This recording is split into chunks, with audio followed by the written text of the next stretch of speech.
Are you currently feeling reactive, chaotic, overwhelmed, or maybe anxious? And despite this time of year, we're meant to feel festive and connected with all our loved ones. It can actually be one of the hardest times for many of us.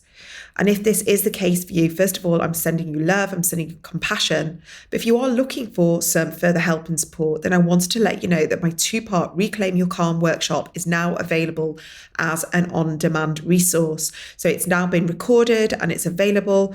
And during these 2 workshops, so they're split into hourly workshops, you're able to learn the basics of tapping, which is EFT, specifically for ADHD. And we're going to go into these techniques and these tools to help you, but also your loved ones, your kids, your teenagers, and help you move through these emotions and help you feel more responsive and less reactive. Accept where you are and to use all these calming and regulating grounding techniques to get you more in touch with what is going on for you, helping you accept where you are, ground you back into your body, but also give you clarity and a new perspective and a way forwards. So if this is something that you are looking for right now and you're looking for more hope and to lean into more of your desires and also to let go and to release things as we move into this new year, I urge you to check out the Reclaim Your Calm workshops. They're now available on my website, which is adhdwomenswellbeing.co.uk. If you go to the homepage, you'll see the button, it's there, and you're able to watch it straight away. I really hope that you find this as helpful as the many people who signed up for it live, and I'm sending you all my very best for the year ahead. And now back to today's episode. Welcome back to the ADHD Women's Wellbeing podcast. It's 2025. Wow. Wishing you all happy, healthy, expansive, and I think a kinder new year for everybody. And I hope that this year brings us all a lot more evolution and growth and love and compassion and safety and peace throughout the world and within ourselves as well. And today we're having a bit of a break from having our new guests, but we still have a fantastic expert here. We have Dr. Asad Rafi. He is the owner of Sanctum Healthcare here in Manchester, and he is an ADHD specialist. He is part of the Ask the Psych new feature that we've been putting in the toolkit. But I thought it'd be so fascinating for you guys to hear his expertise here on the main podcast. Now, if you are interested, we have other clips from him on the toolkit, which is why I believe the toolkit is such a fantastic resource. We've really got amazing experts and specialists diving deeper and having these more sort of specific conversations and teachings and workshops. So that is the toolkit. It's out every other week. It's out on a Monday. It's $4.99 a month, and it's incredible value for what you're getting. It's really allowing you to get that deep dive into your ADHD and how you want to manage it and treat it and make it your friend with your well-being and your lifestyle. Now, today we are talking with Dr. Rafi about the influence of hormonal changes, particularly how it shows up for us during perimenopause, but also puberty, our menstrual cycles, the role that estrogen and progesterone play in creating a bit of havoc and really sort of unearthing our ADHD later on in life.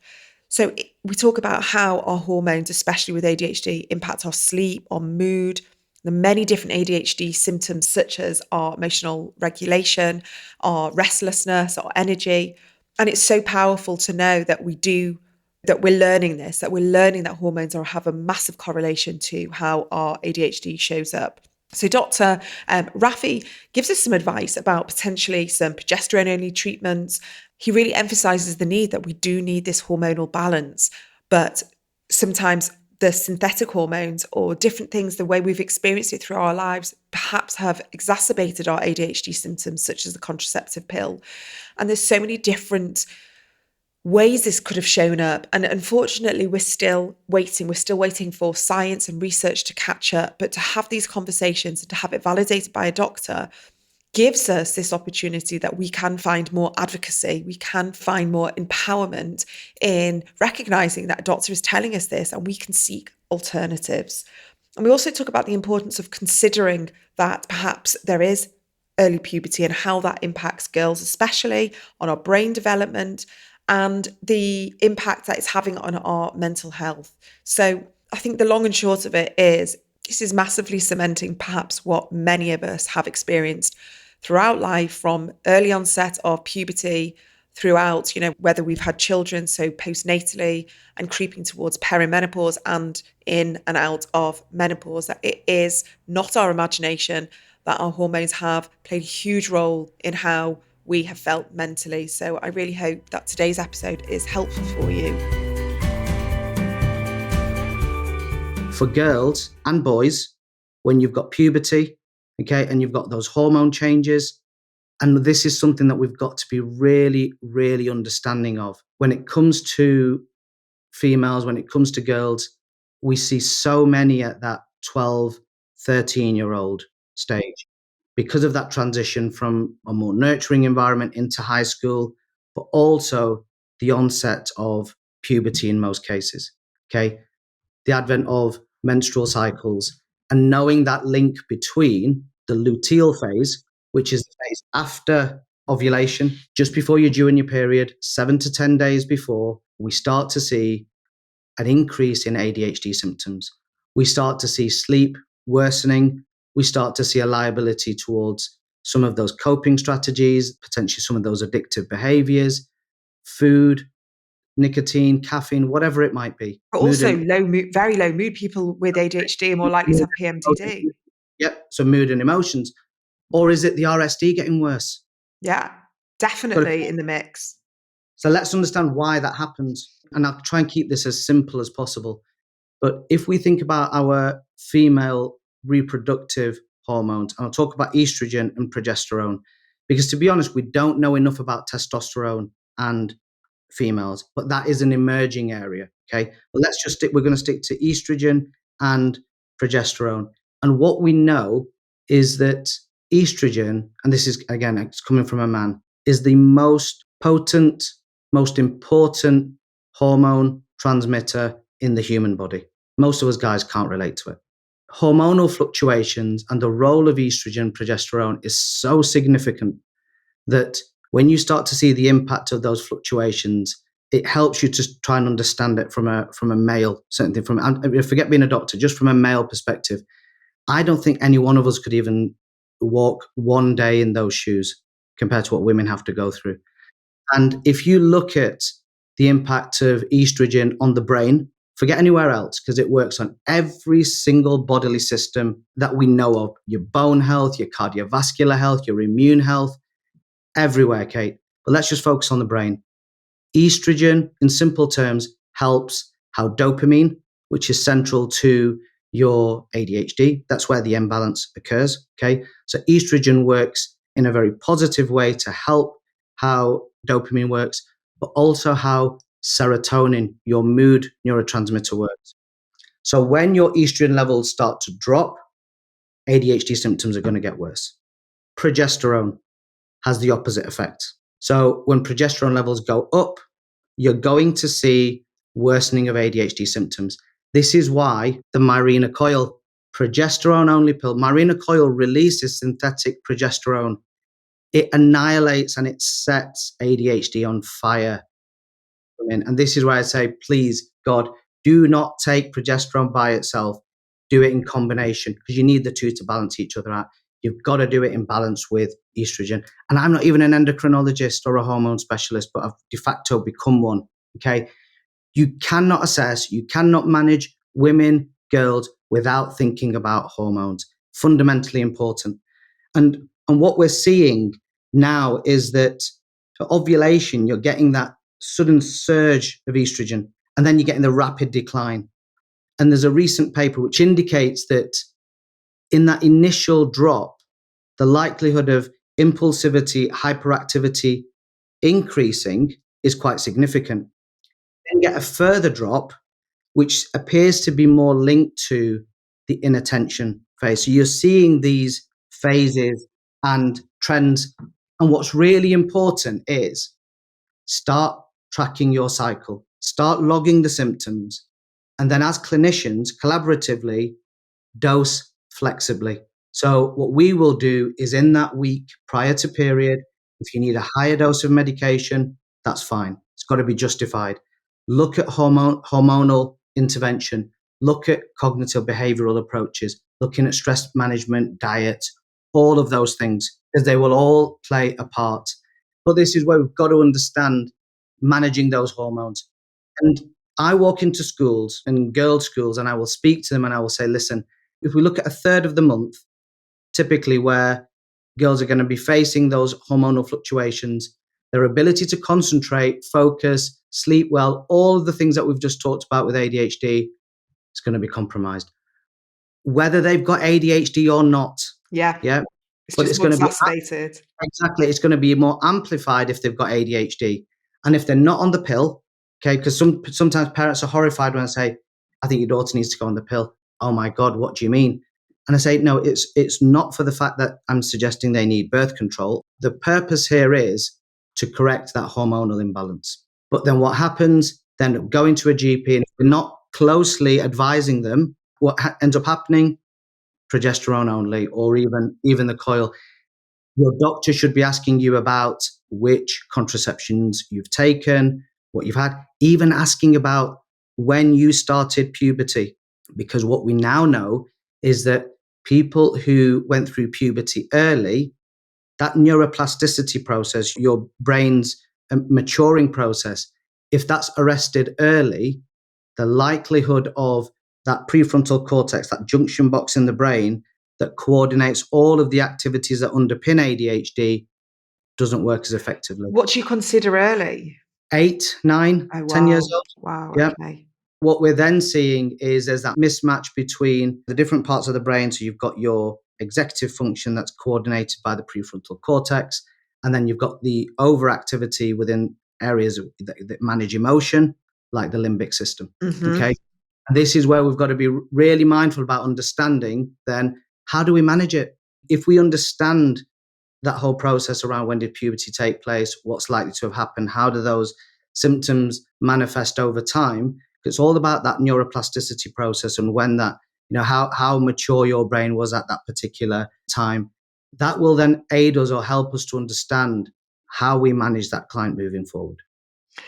And unfortunately, none of this can be done in the 8 or 10 minutes that a GP has got. And going back to what you said about contraception, I mean, from my perspective, I was put on the wrong pill several times, and everything just collapsed when I was on those hormones.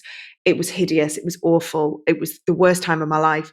Then after baby number 3, I went on the Mirena coil. Even more hideous, horrific. Wow.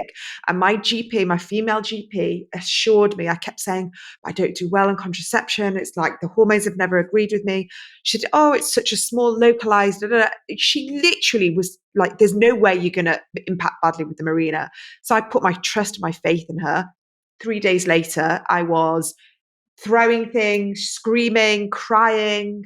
I was up and down. My poor husband was just like, didn't know what to do with me. He was like, you need to go and get this thing taken out. Thankfully, I did. Within 6 weeks, it was out. And I felt better within, again, 4 or 5 days. And for me, HRT, but I was so nervous, so nervous. For the progesterone side, I kept saying to my, thank God, specialist and menopause ADHD doctor, who was very sort of knowledgeable on both sides. She said, right, we're going to play really safe with the progesterone. We're going to go in and we're going to just try. We're going to, do whatever I can within my medical remit. And thankfully we came up with a way. And now I can't wait. I get so excited to take my progesterone in the second period of my cycle because it calms me. I sleep better. I feel maybe lower in mood, and I would say probably sort of just a bit more like I just want to kind of hide away and sleep a little bit more. But that's not a bad thing, because as women, we need these cycles of energy and then know when to pull back. And when we're having our days where we just want to kind of like have quiet time. And I think that's really good. We should have ebbs and flows, but it has to be manageable and it can't be at the detriment to our mental health. If you have been listening to this podcast for a while, you'll also know how passionate I am about understanding our hormones and really protecting them and finding ways that we can live better, we can thrive, we can feel healthier as women with ADHD. So I loved listening to Dr. Rafi affirm and also validate how important this really is. And I have one more clip for you. And in this one, Dr. Rafi and I are looking at how we see ADHD and see these messy stereotypes of perhaps what people think ADHD looks like. And actually, sometimes it's not. We think, oh, how can you have ADHD if your house is tidy or your desk is in order? But actually, many of us need this structure and we need order so we can feel calm and rested and grounded within us. So I've really, really enjoyed having these conversations with Dr. Rafi and just having him there to bounce ideas off and have his confirmation. So here is the clip with me and Dr. Rafi. I hope you find it very helpful. I'm going to break this question down actually, just because I think it's important and it kind of talks about a little bit what we were just saying, is that someone's come and said they've been diagnosed with a combination of ADHD and she has this real sense of, do I really have it? And the reason being is because a lot of people I've read say that ADHD people are lazy, and I don't feel particularly lazy. I'd say I'm clean. She cleans the house once a week. During the week, the partner does all the washing up. So in short, is it possible to have ADHD but not have a house that looks like a bomb's gone off? And I am just going to put an extra caveat to this of this social media, the memes of showing kind of like what an ADHD room looks like, or a house, and people can't tidy up, or there's just a lot of people collect items and like the hoarding.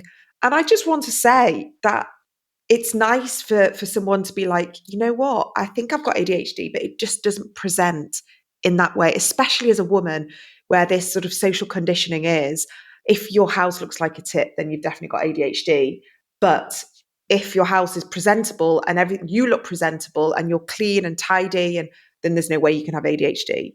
Because I have that. I have a tidy house. I look presentable most of the time. My desk may be a bit messy, but on the whole, I would like to say my house is in order, because for me, order, tidiness, cleanliness, hygiene, I would say is part of my self-regulation. However, the weekend, got 4 kids, they've all got friends over, chaos, people in the house all weekend.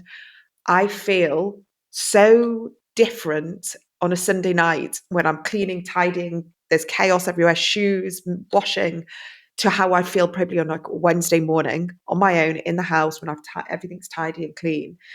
Just wondered what your thoughts are on this whole situation. You don't need to tick every box. And that's the key thing here.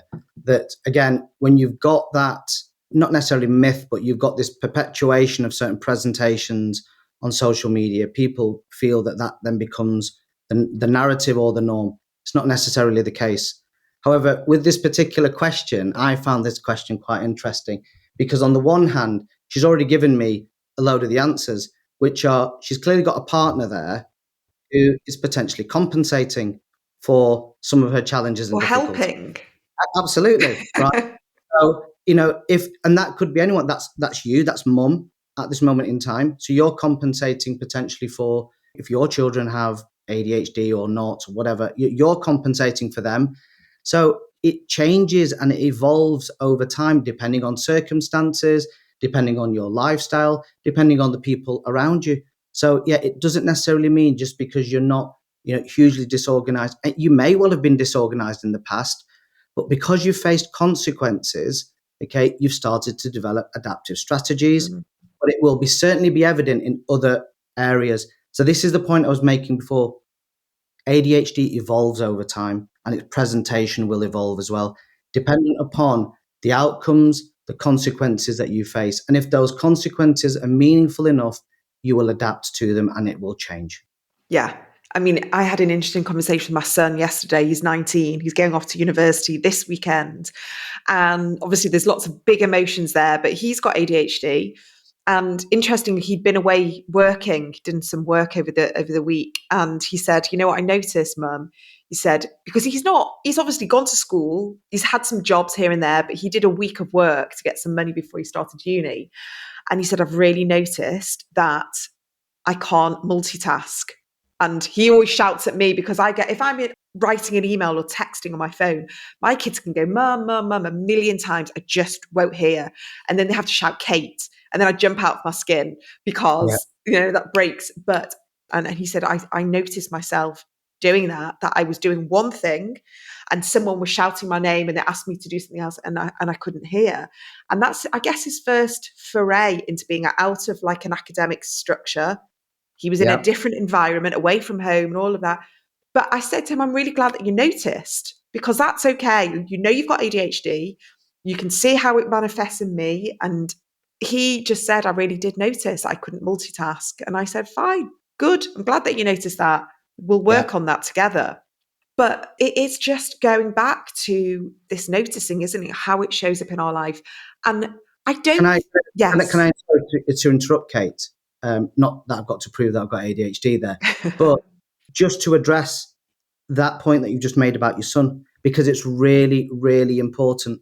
What type of school did he go to? Describe the type of school. Did it give him structure, discipline, accountability, all of the things that will help an individual with ADHD to remain accountable? Yeah. I mean, we're in a privileged situation. He went to an all boys, very good school. He thrived in it. And the reason why he thrived in it is because the teachers were used to working with boys similar to him, clever boys with busy brains, active. Although he started in year 5, and in year 5, he almost got thrown out because, first of all, we didn't know he had ADHD. And the reason why he was nearly thrown out, is because he dug a hole in his wooden desk using a compass. And he obviously had done it, during lessons, fidgeting and trying to sort of concentrate in his own way. And he destroyed a desk. And we got pulled into the school within, 6 months. And thankfully, I always thank this teacher, she just saw something in him and she went, we're going to find something else for you. You're going to fidget with something else. We're going to get you at the front of the class. Like, this is way before we knew he had ADHD. And he was nurtured in that school. And he had teachers who just got him and they directed him towards the subjects he enjoyed. He did 3 A levels, which couldn't have been more different. And I'm going to just say them here because I'm so proud of him. He did art, he did economics, and he did Italian.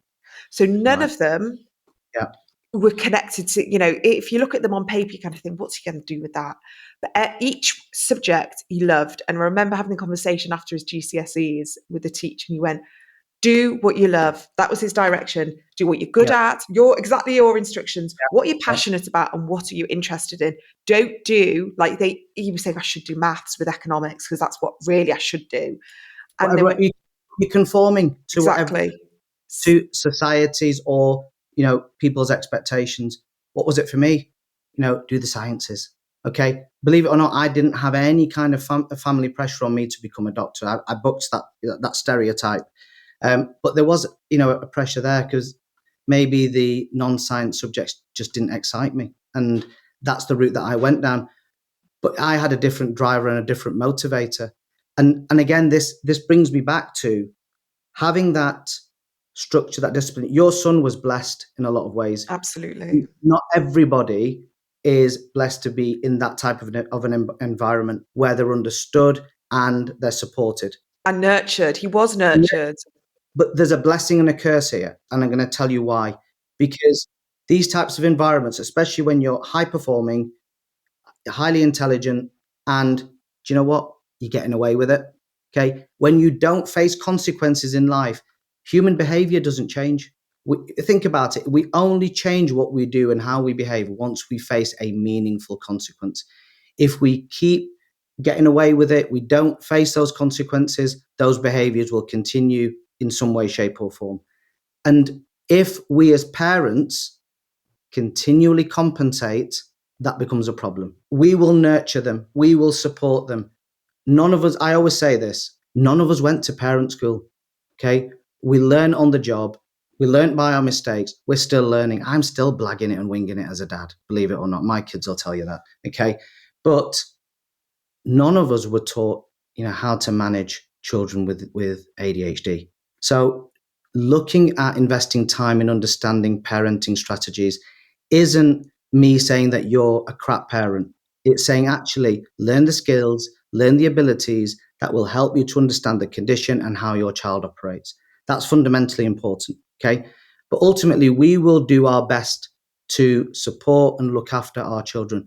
to prevent them from facing difficulties and challenges that we may have faced. Exactly. That is fundamentally what we do. We always give our kids, or we compensate, for our children for the things that we may have encountered, we may have come across. So if I've forgotten my games kit and got into trouble, I can't let my daughter go through that. I'm now going to go home and I'm going to get her games kit and I'm going to drop it off at school, but she's not going to learn. She's got to face consequences. And it's a bit of tough love. But the problem here is, if they don't face consequences, if they don't face adversity, my kids have not faced adversity. I did. I didn't grow up in a particularly, didn't come from a wealthy background or anything else. It was tough. It was hard. Not as tough and hard as for some people, but it wasn't easy. But ultimately, I became resilient. I became hard. I became tough. I learned from that. And it gave me what I call my psychological toolbox to be able to manage things later on in life. Okay. The problem that we then have is, if we're creating an environment where children are constantly compensated for, they're going to school on the same bus as their peer group, they're in school, they've got the same social circles at home, they've not faced the realities and the harsh facts and realities of everyday life. We plunk them in some inner city to go to university or college or wherever it might be. And then what happens? The wheels fall off. Okay. And invariably, it may well be that this high performing child then no longer is able to perform at that level. They drop out. Worse still, they end up going down the route of coping mechanisms that they will, previously they were protected from. So be that alcohol, be that substance use, which ultimately they didn't wake up one day and decide, I fancy starting taking cocaine or cannabis or drinking alcohol excessively.